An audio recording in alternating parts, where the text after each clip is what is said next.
जब किसान महीनों किसी सब्सिडी के लिए किसी आवश्यकता के लिए लंबी लंबी लाइनें लगाता है, लंबी कतारें लगाता है, और उसी समय अगर किसी मंत्री, किसी आईएएस, किसी बड़े ओहदे बैठे लोगों को वो सब्सिडी मिल जाए, वो सुविधा मिल जाए, तो हमारा सवाल पूछना वाजिब बनता है। और ये सिर्फ हमारे सवाल और आपके सवाल पूछने की बात नहीं, ये हमारे समाज, हमारे किसान भाइयों के लिए आवाज़ उठाने वाली बात है। और ये पूछना बनता है कि भैया, जब हम इतनी लंबी लंबी लाइन, इतनी कतारों में लगे हुए हैं, तो आप इतनी बड़े ओहदे बैठ के आपको क्या आवश्यकता हो गई। और सबसे बड़ी बात है, ये मंत्री और बड़े बड़े ओहदे बैठे लोग, जब चुनाव आएगा, जब कोई ऐसा पर्व आएगा, कोई ऐसा ज़रूरत वाली बात होगी, जब हम किसानों की, हम समाज लोगों की आवश्यकता होगी, तो ये मंत्री हाथ जोड़ के जाएंगे। इनके पीछे ये आईएएस पीसीएस दौड़ते दौड़ते जाएंगे कि भैया इन मंत्री जी की सेवा करो, इन मंत्री जी को वोट दो। तब इनकी सब्सिडी, इनकी और आवश्यकताएं ख़त्म हो जाती है। तब तो ये इतनी बड़ी बड़ी बातें करें कि अरे मैं तो किसानों के लिए कर दूंगा, किसान हमारा आत्महत्या कर ले तो उसके यहाँ जाके दो रो देंगे, मुआवजा की बातें कर देंगे, पर ये बात नहीं करें कि किसान का जो स्तर है कैसे सुधरे। और सबसे बड़ी बात ये हो जाती है कि ऐसी ऐसी न्यूज़ में जब हमारे, आप समझो कि इतनी बड़ी न्यूज़ जो हमारे समाज को इम्पैक्ट कर रही है, हमारे आम जनता को, हमारे किसान भाई परेशान है, और इतनी गर्मियाँ पड़ रही हैं जहाँ पे आप सोचोगे कि मतलब हद हो गई है। एल नीनो इफेक्ट की वजह से इतनी गर्मियाँ, सूखा पड़ने का आसार है। हमारा किसान कैसे जिएगा, किसान की आमदनी कैसे होगी, और किसान बेचारा जो भाई लोग करेंगे क्या, कहाँ से। उस केस में उस जगह पे भी वो एक लंबी कतारें लगाते हैं, और हमारे मंत्री जो बंधु लोग हैं वो तो फ्री की सब्सिडी लेके जाते हैं। तो हमारा आवाज़ उठाना वाजिब है। और आज हम बातें करते हैं, एक ऐसी हुआ, एक ऐसी घटना घटी है, एक ऐसी बात हुई है जो बात करना बहुत आवश्यक हो जाता है, क्योंकि ये कहीं ना कहीं समाज को झकझोरती भी है और आवाज़ उठाने के लिए मजबूर भी करती है। तो एक मीडिया के जांच के अनुसार एक खबर आ रही है, जो अब जांच का विषय भी है, न्यायिक जांच का भी विषय है, पर वो खबर ये कहती है, जो हमारे केंद्रीय राज्य मंत्री हैं कृषि के भागीरथ चौधरी और कृषि मंत्रालय के आईएएस, वरिष्ठ आईएएस अधिकारी नरेश पाल गंगवार के जो परिवार के लोग हैं, उनको राष्ट्रीय बागवानी बोर्ड यानी एनएचबी जो होता है, उसके तहत इनको लाखों रुपए की सब्सिडी मिली है। तो बात यहाँ पे लाखों करोड़ों की नहीं है कि कितने लाख कितने करोड़, यार बात यहाँ पे है कि क्या वाजिब है, क्या वाजिब नहीं है। क्या ये आईएएस इतने बड़े ओहदे बैठे हैं और इनको किसानों की सब्सिडी कितनी आवश्यकता होगी कि भैया किसान लाइन में कतारें खड़े हुए हैं, और ये उन सब्सिडी का फ़ायदा इनके परिवार और ये उठाए जा रहे हैं। और इनके, क्योंकि आप देखते होंगे कि जो भी मंत्री लोग हैं, जो ये आईएएस पीसीएस जो भी ओहदे बैठे लोग होते हैं, वो कभी किसानों की एक बार बन गए तो किसानों के खेत में नहीं जाएंगे, कभी खेत का मुंह नहीं देखेंगे, कभी इनके बाल बच्चे कभी गांव नहीं गए होंगे, कभी इनको पता ही नहीं हुआ कि खेती होती कैसे है, किसानी होती कैसे है। पर जब चुनाव का समय आएगा, कब कोई ऐसा पर्व आएगा जहां पे इनको हम किसानों की आवश्यकता होगी, वहां पे जाके फ़ोटो खिंचवा लेंगे काटते हुए फसल को। तो आप सोचो कि यार ये किस दोयम दर्जे के लोग हैं, किस मानसिकता के लोग हैं और कैसे लोग हैं। तो ये सब्सिडी एक्चुअली जिसकी हम बात करें, वो mission of integrated development of horticulture यानी कि MIDH के तहत आती है। और इस सब्सिडी का उद्देश्य क्या है, ये भी थोड़ा समझ लेते हैं, क्योंकि तब हमें समझ में आएगा कि मंत्री जी जो हमारे हैं और जो हमारे आईएएस भाई साहब, उन्होंने ये सब्सिडी ली क्यों और किस वजह से ली होगी और क्या इन्होंने दिखाया होगा। तो इस योजना का मेनली उद्देश्य होता है हाईटेक खेती को बढ़ावा देना, पॉली हाउस बनवाना, अगेन आधुनिक बागवानी का प्रोत्साहन देना और किसानों की आय बढ़ाना। तो अगर आप ये देखो, जो भी आती हैं सब्सिडीज़, कहीं पे भी आती है, या जो हमारी गवर्नमेंट सपोर्ट करती है, प्रमोट करती है, वो ये कहती है कि हम किसानों की आय बढ़ाना चाहते हैं। जैसे हमारे PM भी लोग कहते हैं कि हम आय बढ़ाने फोकस कर रहे हैं, किसानों की आय बढ़नी चाहिए, दुगनी तिगुनी चारगुनी होनी चाहिए। लेकिन हम लोग भी किसानी परिवार से, हमारी भी फैमिली, हमारी पूर्वज उसी से आते हैं, बैकग्राउंड हमारा, और भारत के 99% लोग उसी से आते हैं। कहीं ना कहीं सबका जुड़ाव होगा उससे।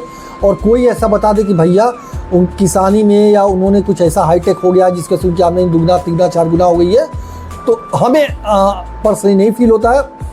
और अगर उनकी आमदनी दुगनी हो भी गई होगी तो हमारी महंगाई 4 गुनी भी हो गई है। अगर कंपेयर आप कर दोगे तो ओवरऑल आप देखोगे तो हम वहीं के हैं जहाँ पहले थे। उनका स्टैंडर्ड ऑफ लिविंग नहीं सुधरा है, उनका रहन सहन नहीं सुधरा, उनके बाल बच्चे नहीं अच्छे स्कूल में पढ़ सकते हैं, उनका हेल्थ सिस्टम नहीं सुधरा है। तो आप सोचो फिर आपने कैसे इनकम बढ़ा दी, कैसे किस सब्सिडी का उनको फ़ायदा मिल रहा है।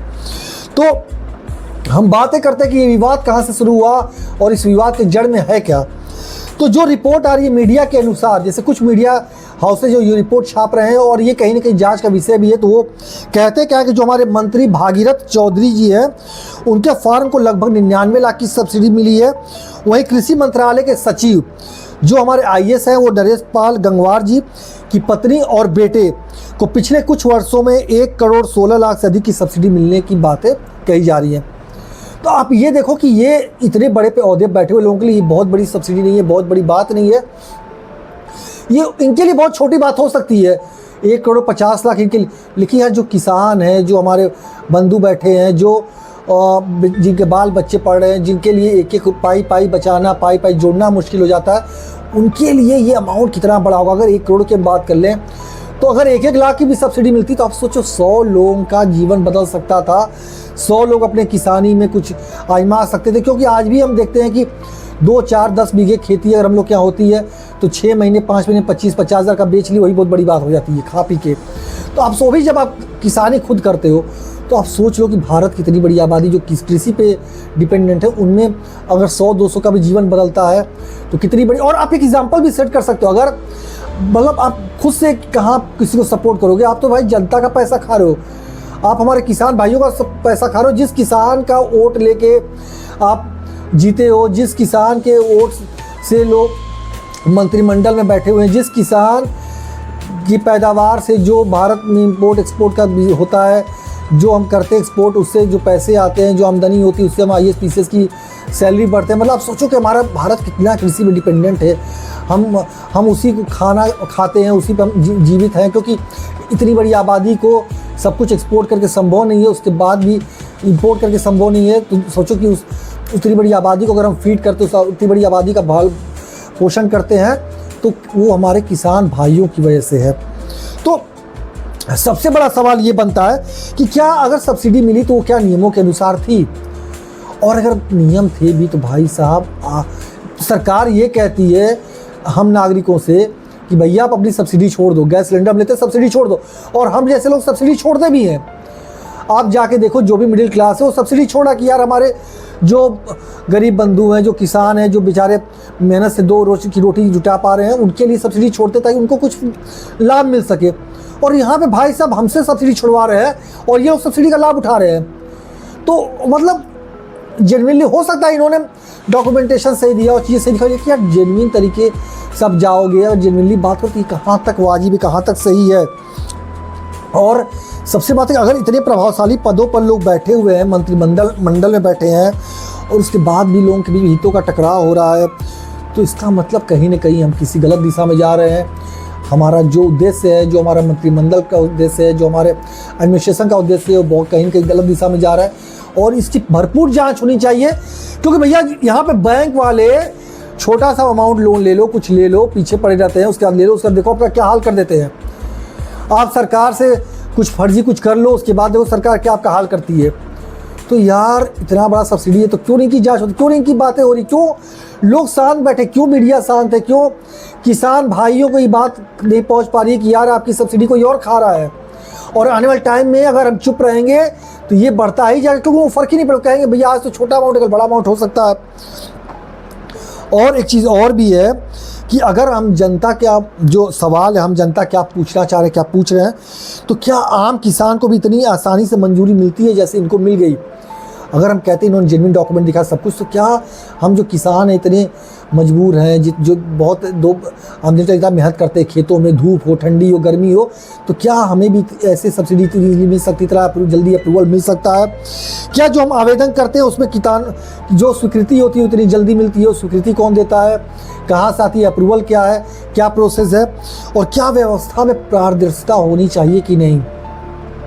तो ये बहुत बड़ा सवाल है कि जब कोई व्यवस्था चलती है, वो भी इतने बड़े देश की, डेमोक्रेसी इतनी बड़ी है, इतनी बड़ी आबादी है, तो यहाँ पे पारदर्शिता बहुत ज़रूरी है और ये होनी चाहिए कि नहीं। ये आप कमेंट बॉक्स में कमेंट करके बताओ कि इस पर आप क्या सोचते हो, क्या आपका विचार है, और क्या भविष्य में ऐसे मामलों पे अलग नैतिक जांच होनी चाहिए या नहीं होनी चाहिए, और इसकी नैतिक जो जिम्मेदारी कौन लेगा, और क्या होना चाहिए, कैसा एग्जाम्पल सेट होना चाहिए समाज को। तो ये एक हम कह सकते हैं कि इस व्यवस्था के, आप क्या समझते हो, इस व्यवस्था से क्या होना चाहिए, और इस व्यवस्था से संबंधित आपके क्या सुझाव हैं, क्या आप अपने विचार क्या रखते हो। आप कमेंट बॉक्स में कमेंट करके बताओ कि किसानों की जो आय वो कैसे बढ़ेगी, ये सब्सिडी किसानों तक कैसे पहुंचेगी, और ये जो मीडिया के अनुसार जो रिपोर्ट्स आ रही है, बहुत सारी मीडिया के अनुसार, वो क्या कहाँ तक वाजिब है, और अगर वो सही भी है तो क्या वो हमारे समाज के लिए सही एग्जाम्पल सेट करती है, सही दिशा में लेके जा रही है। और हमारे किसान भाई क्या सरकार से मांग करते हैं। अगर आप किसान हो, आप किसानों तक ये बातें पहुंचाओ ताकि किसान भी अपनी आवाज़ उठा सके और अपने सवाल सरकार से, मंत्रिमंडल से, उस ओहदे पर बैठे IASP से, जो भी लोग हैं मिनिस्ट्री में, एडमिनिस्ट्रेशन, उनसे सवाल पूछें और अपने हक की बात करें। धन्यवाद।